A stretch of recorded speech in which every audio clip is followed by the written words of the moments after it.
You seem to enjoy the League Two roundup, so let's do a National League roundup. And there were significant results at both ends of the table, both sides in the title race, but also the relegation battle.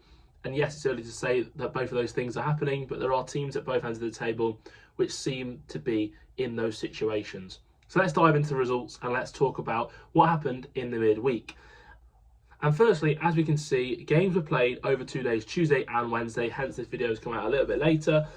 Kind of was, as much as it's probably a bit annoying for teams to play on a Wednesday night, it was quite nice. It was a bit sport for choice in terms of games to watch. EFL all on Tuesday, some EFL games on Wednesday as well, and also the National League across both days. So it was a very good midweek. So that was fun. And we'll start at the top on Tuesday. Dagenham against Eastleigh. It's 10th v 11th. And I said a while ago, I think Dagenham could be the most underrated team in the National League. And it looked like this was going to prove to and come to fruition. As we can see, they took a 2-1 lead after going 1-0 down. Josh Umrah and Junior Marias, both on the score sheet. Really good firepower in that side. And Eastleigh still found a way to get back in this game. Got a red card late on, but Paul McCallum, the inevitable forward that he is, getting on the score sheet. I mean, a very, very good season once again for him. Actually, coming off the bench to get the goal, but he scores goals. There's no doubt about that. Not been obviously as prolific as last season, where he netted over 30, but to have 8 in 15 in all competitions is a very strong return. Disappointed for Dagenham to be leading. Good result for Eastleigh. I think both teams will be in and around where they are now, 10th, 11th. I think they're both probably good sides, but not quite good enough to push on. One team that is good enough to push on is Forest Green. I had this down as a 3-0 win. This felt for me like the easiest game to predict of the week. You have, well, it's now, looking at the table, you can now see it's first versus 24th. The contrast, we'll just get the two tables up here. The contrast in positions is absolutely huge. Ebbsfleet, 1 win and 11 defeats. Forest Green with just 2 defeats, 10 wins. It's an incredible run. They're top of the league, like I say. Steve Cottrell is doing a fantastic job there. Not a lot to dive into in this one, if I'm going to be perfectly honest, because if we're going to look at this game on the face of it, it should have. I went 3-0. It should have gone that way. It pretty much did. Ebbsfleet, there is a worry for them. I'm not going to lie. They've got a huge game coming up against Wealdstone. Can they beat the drop? It remains to be seen. It really does. But yeah, Forest Green are going to be right up at the top of the table. They are title contenders. Underestimated them, overestimated Ebbsfleet, and this is what I love about this division. It's so hard to predict. But Ebbsfleet had 2 managers and neither have been able to get a tune out of this squad, and yeah, there's serious issues there. Moving on then, Maidenhead against Oldham. I actually predicted this to be a draw, so I was very happy with my prediction in this one. And the reason for that is that Maidenhead are a team who love a big scalp, and I didn't think they'd have quite enough quality to get all 3 points against Oldham, but I did think they would have enough about them to get something from the game. You only have to look at their record against Chesterfield, for example, Maidenhead, to see that they do thrive in these bigger games. Oldham are in a good position. They're up in 6th. They're doing well. It isn't a bad result by any stretch of the imagination. They've lost just 2 games this season. They're looking in really, really good shape, and yeah, it's not a bad loss well, it's not a loss, bad drop of points by any stretch of the imagination, especially as they were 2-0 down in that game. Fall back into it. Maidenhead may be disappointed. They haven't quite got the resolute qualities that they have had in previous seasons to see these kind of results through, but they've still got more than enough about them to stay up this season. I've got no doubts about that. Alan Devonshire, you can't write that man off. But all round, a good point for both teams. Rochdale played Halifax. Yeah, a good result for Rochdale. They scored a lovely goal, a lovely goal. If you haven't seen it, again, I've posted it on my X account. And yeah, an absolutely brilliant goal it was from Conor McBride, I believe. They played from back to front. It was fantastic. A whole team move. Rochdale are right up there in 5th. One of the best teams in this league. They love dominating possession. They're very, very good at that. Halifax just outside the playoffs. I think both of these teams will be up there. I had a feeling this would be a close game. Taran Alarakia, by the way, what a player he is. Such a joy to watch. He's got more assists than that, I'm pretty sure.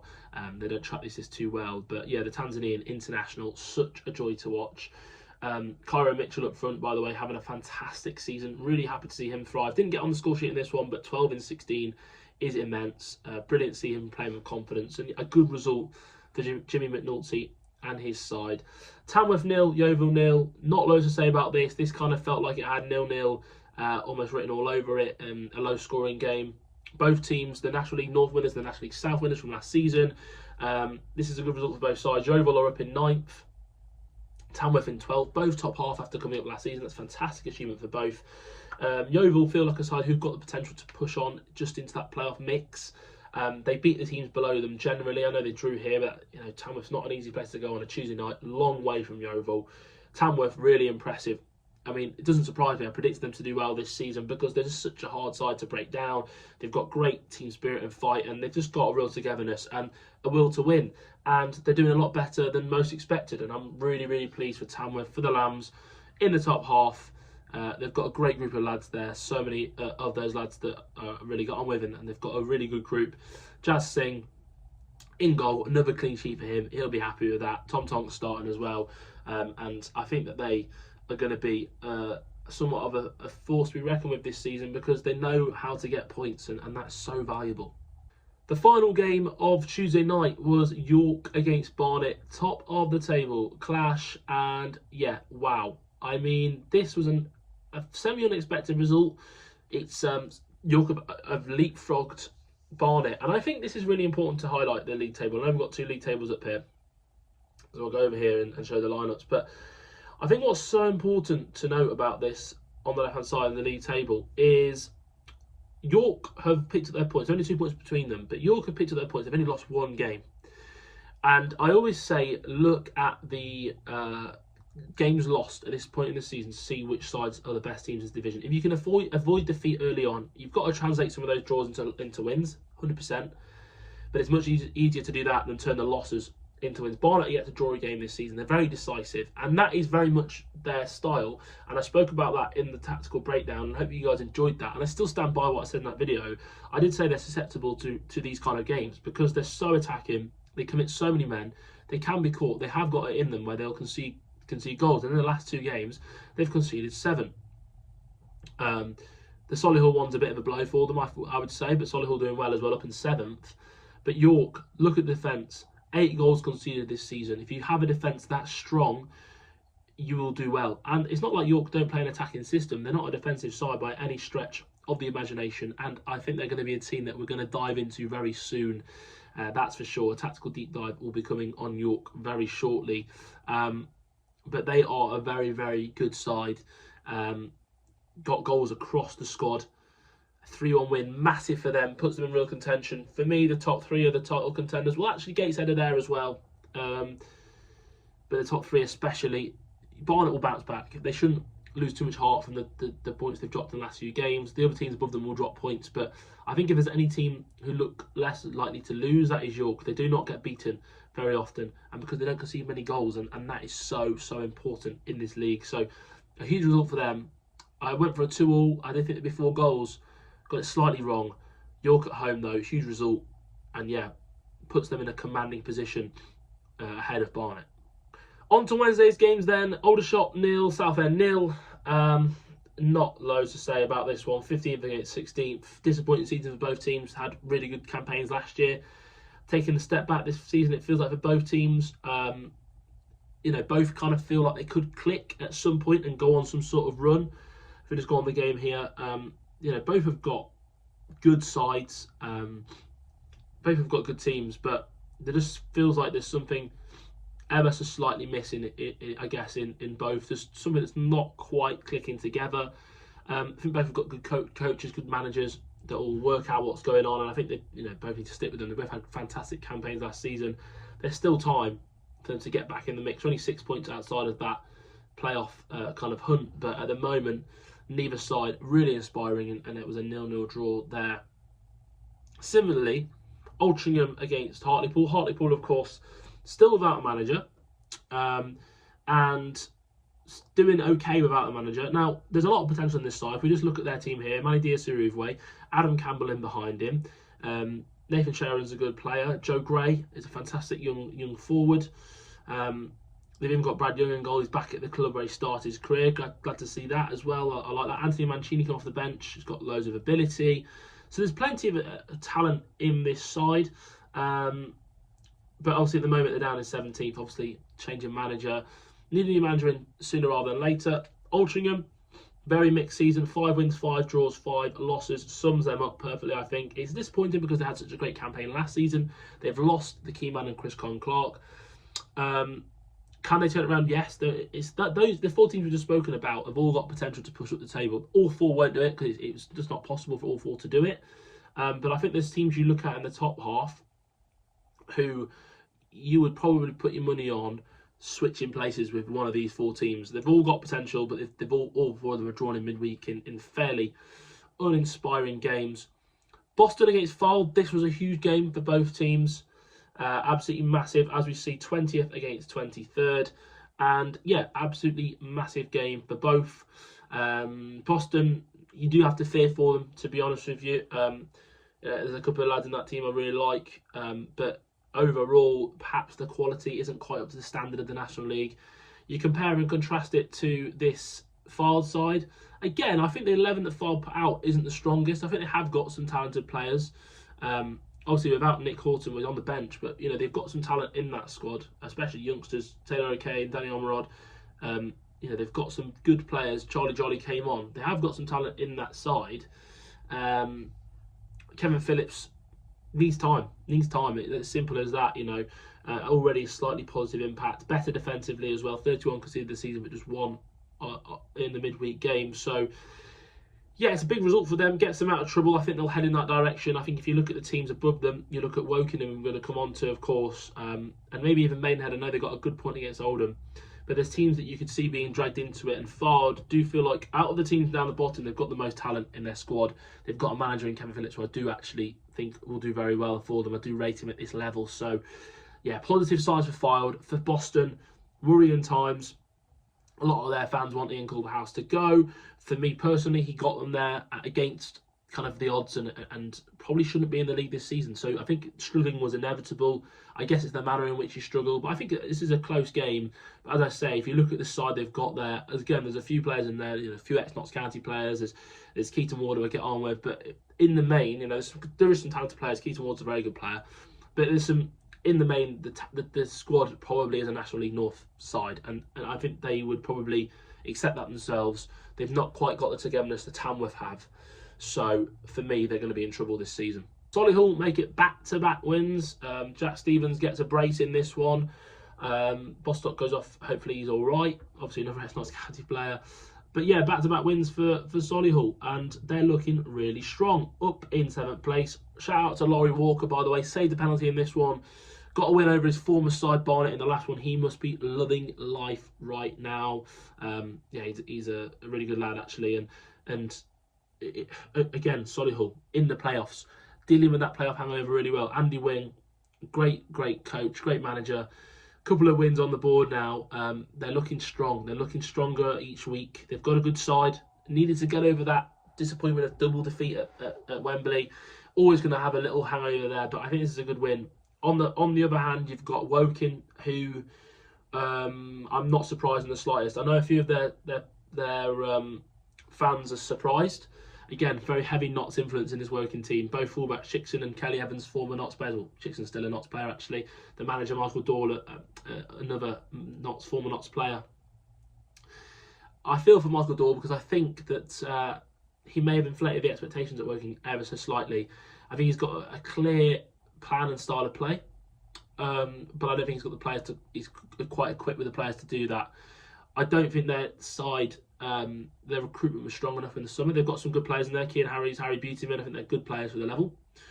Whether or not they're showing it this season is a different matter. I think if you look at that team overall, I think recruitment at Woking for a while now has been lacklustre. It sort of spans back to Darren Sauls last season at the club where they struggled, and a lot of that was down to recruitment. I think the thing for Woking, for me, which I've said from the start of the season, is they lack goals. I know they've scored more than Hartlepool, Braintree, Wealdstone, Boston and Ebbsfleet, but outside of Hartlepool, there's no team that isn't in the drop zone who's scored fewer than Woking. And I just think you look at that team, who's the goal scorer, where are the goals coming from? Yeah, Harry Beautyman will pop up some from midfield, but there's no real creative spark or real attacking threat there. So it's not a surprise for me. They've got some good players. I actually think that the back four and goalkeeper are probably on paper is pretty strong. But going forward, they do lack a little bit. So, yeah, Woking, I think they could be in a spot of bother this season. I did say that in my predictions anyway, and it's sort of coming to fruition. Sutton against Gateshead.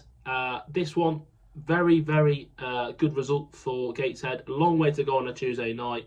So a Sutton team who are not easy to play against by any stretch of the imagination. Sutton in 14th, really mixed season for them. Steve Morrison, they just can't seem to find a rhythm. They can't seem to find a rhythm, and Gateshead were at risk of losing their rhythm, losing yet another manager in Rob Elliott, departing for Crawley. Obviously lost Mike Williamson last season to MK Dons.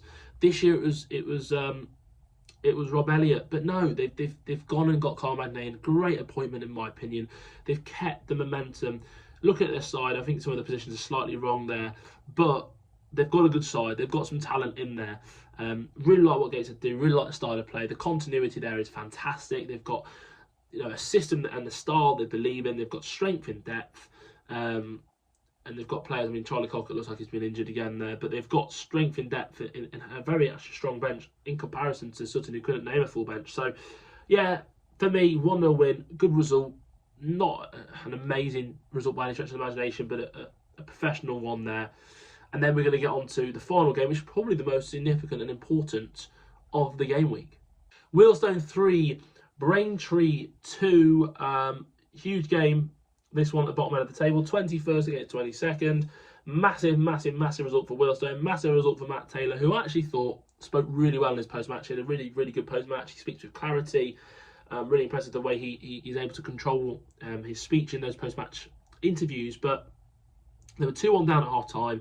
It looked like it was probably the end of his tenure at the club. I mean, I can't imagine that too many managers would survive a run of however many, another defeat at the weekend, take out the FA Cup. It would be, a torrid run, one win, all the way back in August. Just a torrid time at home. It would have been back-to-back home defeats. I think that would have probably spelled the end of him, or would have been close to anyway, if it wasn't. Huge result for him. Turned it round. Alex Reid and Sam Ashford up top. It gets goals for them. He made a great point in his post-match as well, which was Braintree don't concede many goals. They've only conceded 18 this season. It was 15 before that, which was the best defensive record in the bottom half before yesterday. To score 3 against them, I think at 2-1 it felt like, well, Braintree have conceded once, they're not going to concede again. But they did on 2 occasions. Huge result for them. They've got goals in the side, as I say. Alex Reid, Sam Ashford, Max Kretschmar with another brilliant performance. Obviously, from what I've seen of the game, obviously it's not a full game, but again, people that were there also said he was fantastic. And yeah, he's again another great guy. Really hope that Wilson can turn it around. I mean, that it's a side that the squad they've got there. A lot of the players there had success under the previous manager, or a couple of managers ago now. But in terms of Braintree, yeah, disappointing for them. Disappointing for Braintree. They've got loads of experience, so surprised that perhaps they conceded 3.